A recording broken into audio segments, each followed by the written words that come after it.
COVID-19 has become a major health concern, not just in China, but in all parts of the world, and it's also shaken up the financial markets. Joining us to discuss the coronavirus and how it's impacting your investments, Jim Lyons from Edward Jones. Jim, it's been a rough week, and as an individual investor, how concerned should you be? Well, you know, the impact of the COVID-19 on the markets isn't surprising. As it started in China, the world's second largest economy, where it experienced factory closures, supply chain disruptions, and city lockdowns. And the ripple effect on the world's other economies is considerable and really still very unknown. Plus, it's important to know that the financial markets simply don't like uncertainty, and a lot of that's going on right now with the outbreak and the efforts to contain it.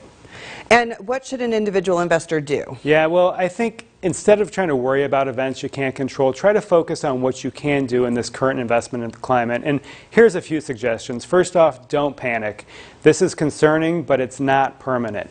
It may well cause continued market volatility over the next several weeks or even months. You know, no one really knows, but it's important for investors to take a long-term view. Market corrections, typically defined as a drop in investment prices of 10% or more, are a fairly common occurrence, and we might have been overdue for one even before this scare. In any case, it's generally a good idea not to radically revamp your investment strategy unless you experience a major change in your personal life, like a significant career move, a medical condition, or another change in your family situation. Also, really be aware of history. The COVID-19 is certainly serious, but it's not the only viral outbreak we've seen in recent decades. During earlier pandemics, the financial markets also took a hit, but they bounced back. For example, at the end of SARS from April 2003 to April 2004, the S&P 500 rose about 21%, and other large gains were recorded following the outbreak and the decline of Ebola and Zika viruses.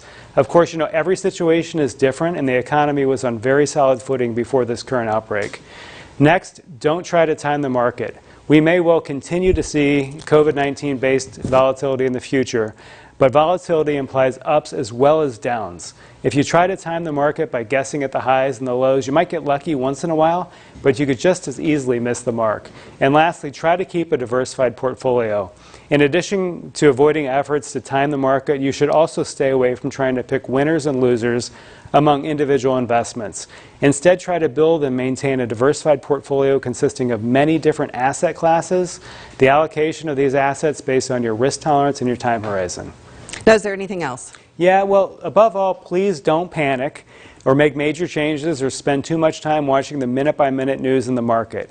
You may not be able to totally mitigate your portfolio from the serious virus in the short term, but by following a consistent long-term investment strategy that's appropriate for you, you'll be doing what you can to help yourself move towards your financial goals well into the future.